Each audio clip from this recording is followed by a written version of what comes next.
Hello, friends. Today I want to talk about emotional flashbacks. I want to talk about 4 reasons why you still might be experiencing them, even if you're out of all toxic relationships. Okay. And this is so important because it's bad enough to have undergone narcissistic abuse, to have gone through the immense journey to free yourself of toxic people, only to still be suffering some of the side effects like emotional flashbacks. So I want to talk about these 4 reasons because I feel like when we can understand them, then we can start kind of working through them, because we can't really work on something that we don't understand. So if you feel like you're constantly being flung into emotional flashbacks, even if there are no toxic people in your life, you're going to want to watch this video. For those that don't know me, my name is Michelle. I'm a life and relationship coach. I'm also the founder of the Thriver School of Transformation, which is a monthly membership where we meet live weekly on Zoom, and we work through the side effects of narcissistic abuse and CPTSD together. I'll leave the link here for you to check out. Okay, so let's talk about these 4 reasons, and hopefully you'll start to understand what's going on, because I know from personal experience, when I didn't understand it, it only made anxiety worse, because it feeds thoughts like, why is this happening to me? Why can't I stop it? What's wrong with me? It feeds those disempowering thoughts, and we don't want that to happen. So the first reason I want to mention is because of our thoughts. Sometimes we think I'm going to stop emotional flashbacks by clearing everything out in my life that can cause me to have an emotional flashback. Well, guess what? One of the main sources of emotional flashbacks are our thoughts. The stimuli is from inside of you and not something external. And so I wanted to read something that I came across not too long ago. It's taken from an article that I found online, and it says, in 2005, the National Science Foundation published an article regarding research about human thoughts per day. The average person has about 12,000 to 60,000 thoughts per day. Of those, 80% are negative and 95% are exactly the same repetitive thoughts as the day before. So my point in sharing this is that just because you've left a toxic person doesn't mean that your thoughts changed overnight. Our thoughts are repetitive. We wind up developing default thinking patterns. And sometimes those default thinking patterns are repetition of things that were said to us. In fact, they can often be the internalized voice of the abuser in our life. And so in our mind, we might be saying things like, I'm a bad person, or people are going to reject me, or there's something wrong with me. I can't do this. I'm a failure. And what we're doing when we repeat those thoughts, what happens, especially when it comes to PTSD, right? Complex PTSD, which is a side effect of narcissistic abuse. What will tend to happen is when we have one of those thoughts that we may not even hear with our conscious mind, okay? Think about the thousands of thoughts we have per day. Can you name the thousands of thoughts you have per day? I can't. So a lot of the thought patterns that we have are unconscious, but they have power. Thoughts have power. And so if that thought brings up something from the past that is unresolved, then what happens in the brain is it's almost like we are re-experiencing what happened in the past, along with all the pain and all the emotions that took place at that event or because of that event. And thus we're in an emotional flashback. So the reason understanding this is so powerful is because you can start helping your mind to become more conscious. You can start listening to your mind, and you may be very, very surprised with what you learn. For example, when I was learning this and I first started really listening to what was going on inside in a conscious way, I was amazed at how mean I was to myself. Okay, if you had asked me, Michelle, do you support yourself? I would have been like, yeah. Are you there for yourself? Yeah. And then I listened to myself and I was like, no, I wasn't. But when you're unconscious, you can't do anything about it. So my point is one of the things to start doing, and it's not an all, do this and you're healed, but this is one place that you can start that starts helping you in the direction towards healing, is listening to your thoughts and becoming more conscious of what's going on inside of your mind. Number two, the second reason we can often continue to experience emotional flashbacks is because of unhealed wounds. Okay, it's almost like internal bleeding. You may not see it with your eyes, but it is causing damage within. Well, our unhealed wounds are the same in the sense that if we have them, and if you've undergone a relationship with a narcissist, you have them, right? You may not see them. You may think that, the relationship is very far in the past and you don't have to deal with it. You just want to leave it in the past.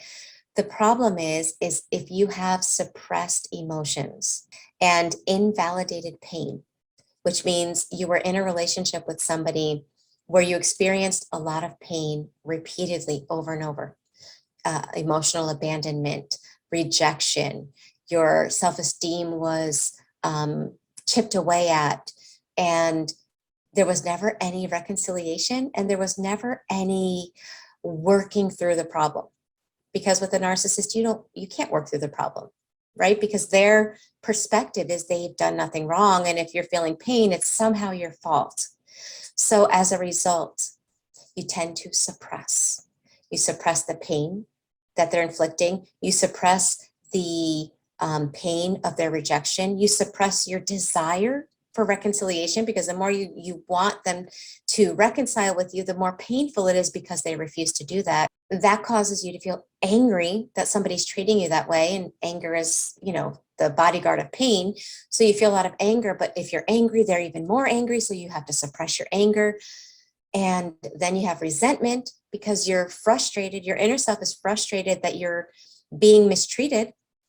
And so, but you can't take that resentment to them, right? And say, hey, this is hurting me. I'm not feeling like I'm being treated right, because that will be invalidated, and you suppress your resentment as well. And all of that suppression, we may think that by suppressing it, we've gotten rid of it because it's out of sight. The thing is, it's not out of mind. It is very much embedded in your nervous system, and it causes your nervous system to go into this hypervigilance, to be aware of anything that might be similar to cause you any of the emotions that you've suppressed. And it could be somebody's facial expression. It could be, somebody saying no. They're just putting down a boundary. They couldn't do something, and they're not meaning anything negative by it. But in other words, it could be any external action that somehow your nervous system associates with what was done to you in the past, and that will fling you into an emotional flashback. Once we understand this, we realize that we can't compartmentalize what happened. We can't shove it in the past, close that door and never deal with it again and try to move forward, because it's almost like the closet that you're constantly shoving things in. Eventually you open the door and everything comes tumbling out. That's kind of what happens because of narcissistic abuse. So you have to kind of clear out your compartmentalized closet, and you have to work through the suppressed emotions and memories that you had to stifle along the way. The third reason is that our brain is a reality creating machine. Okay, so our subconscious, unlike our conscious mind can have an opinion. If I say, I'm an idiot, my conscious mind would be like, Michelle, don't talk to yourself like that. Everyone can make mistakes. It's not a big deal. But my subconscious mind doesn't have an opinion. So if I have, like I said before, where there's unresolved and invalidated emotions and suppressed emotions, but there's also ingrained beliefs that are in our subconscious mind.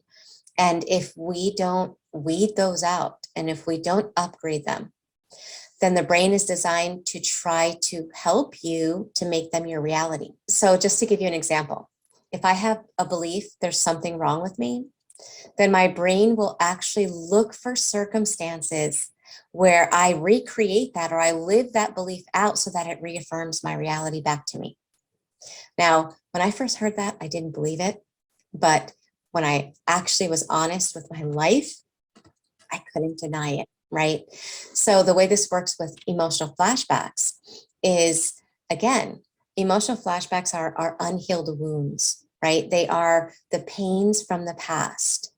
So if our belief is still limited and our beliefs are from the past, and they are, no one's going to love me.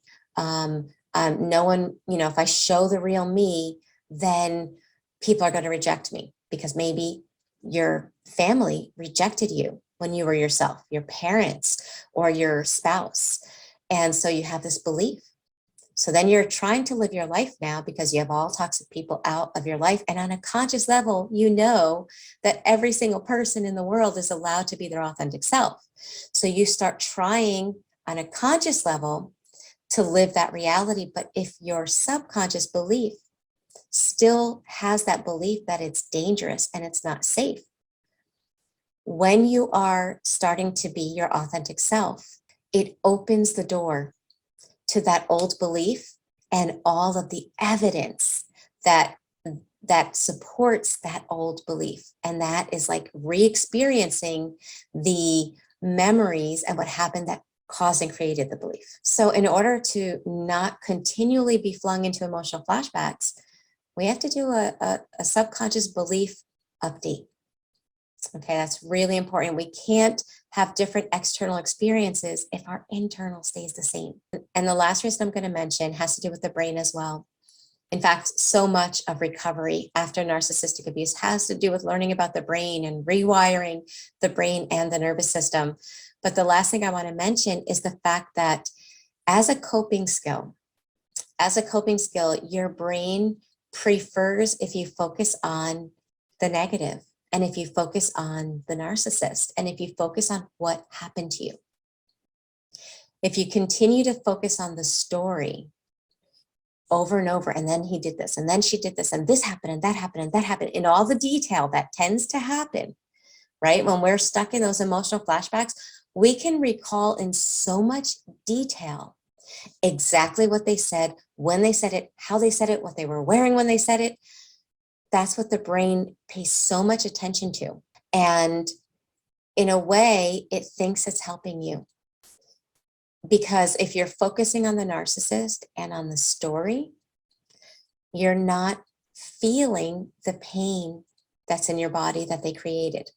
And your brain actually thinks that that separation is keeping you safe. Because by focusing on the narcissist, you stay angry. And by staying angry, you keep toxic people away. And again, the brain thinks that's a good thing. What it doesn't realize is that because of that same logic, you keep toxic people away, but you also don't feel safe with healthy people either. And by focusing on the narcissist and what happened to you, you are flinging yourself into internal emotional flashbacks and re-traumatizing yourself with the past memories. So, in order to stop emotional flashbacks, I hope you can see that it's challenging. It's not a 1, 2, 3 process.